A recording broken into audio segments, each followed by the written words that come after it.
Hi friends, நாம் இந்த வீடியோவில் பார்க்க போகிற கான்செப்ட் என்ன அப்படின்னா செக் ஓவர் ஸ்ட்ரென்த்தோட ரெண்டாவது வீடியோ இது. ஸோ அந்த வீடியோ பார்க்காதவங்க நம்ம சேனலில் போய் பார்த்துட்டு வந்துடுங்க. இது ரெண்டாவது வீடியோ.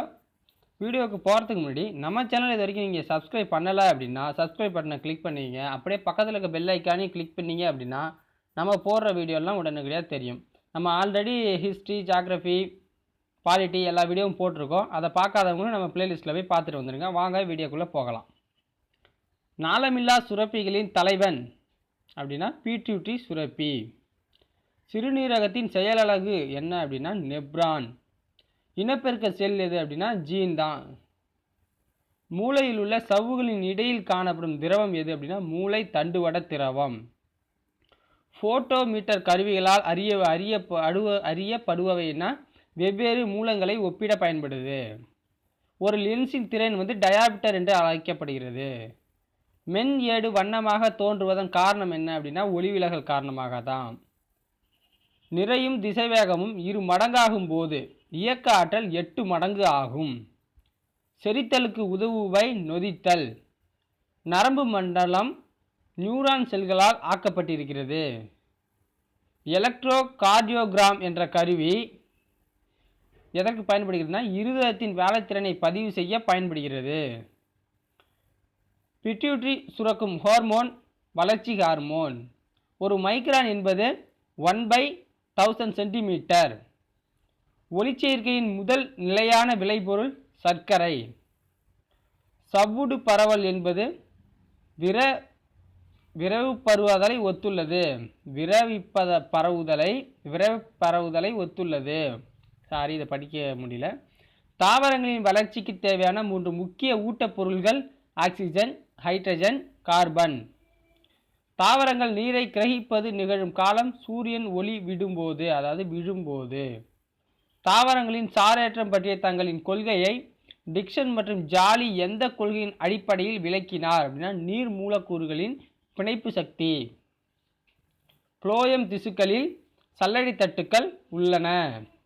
தாவரங்களினால் உறிஞ்சப்படும் நீர் எதன் வழியாக நகர்கிறதுனா சைலம் தொகுப்பு வழியாக நகர்கிறது. தாவரங்களிலிருந்து வெளியேற்றும் தண்ணீரின் அளவை அளக்க உதவுவது கானங்கின் போட்டோமீட்டர். புறத்தோல் அடுக்கிலிருந்து பிளஃபரஸ் அடுக்கு உண்டாகிறது. சொர்க்கம் செடியின் தண்டில் பேசிகுலார் கேம்பியம் உள்ளது. வறண்ட நிலத்தாவரம் அல்லாத ஒரு தாவரம் யூஃபோர்பியா ட்ரூக்கல்லி அப்படின்னு பேர். யூஃபோர்பியா ட்ரூக்கல்லி. இரத்தம் உறைய தேவையான தாது கால்சியம். திசுக்களுக்கு ஆக்சிஜன் எடுத்து செல்வது இரத்த சிவப்பணுக்கள்.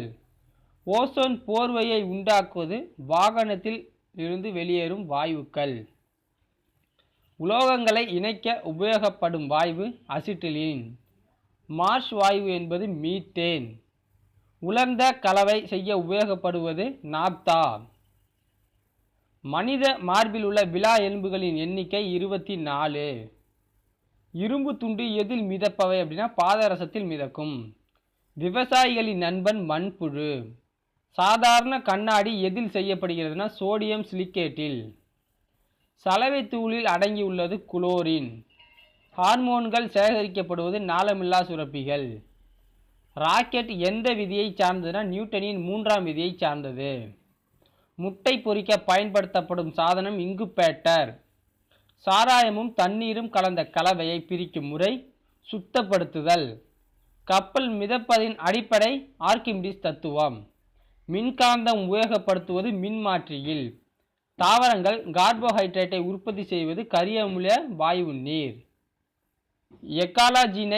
எக்காலஜினை பற்றிய ஆராய்ச்சி வாழும் உயிரினங்கள். மகரந்த பையில் அடங்கியது மகரந்த தூள்கள். பாலின் அடர்த்தியை காண பயன்படுவது வாக்டாமீட்டர். வின்னிபெக் ஏரி எங்கு உள்ளதுன்னா கனடாவில் இருக்கு. பிராணிகள் செயலற்றிருத்தல் எந்த காலத்தில் நடைபெறும் அப்படின்னா குளிர்காலத்தில் நடைபெறும். கைத்துப்பாக்கியை கண்டுபிடித்தவர் கோல். நீரின் மேல் சேகரிக்கப்படும் வாயு ஹைட்ரஜன். லவங்கம் ஒரு பூமொட்டு. ஸோ இந்த வீடியோவை நீங்கள் கடைசி வரைக்கும் பார்த்துருந்தீங்கன்னா இதில் இருக்க குறைகளை முக்கியமாக கமெண்ட் பண்ணுங்கள். ஸோ வீடியோவை கடைசி வரைக்கும் பார்க்காம இப்போ மொதல் கொஸ்டின் 2வது கொஸ்டின் கமெண்ட் பண்ணுறவங்களுக்குலாம் நான் ரிப்ளை பண்ணுறதில்ல. ஸோ நன்றி, வணக்கம்.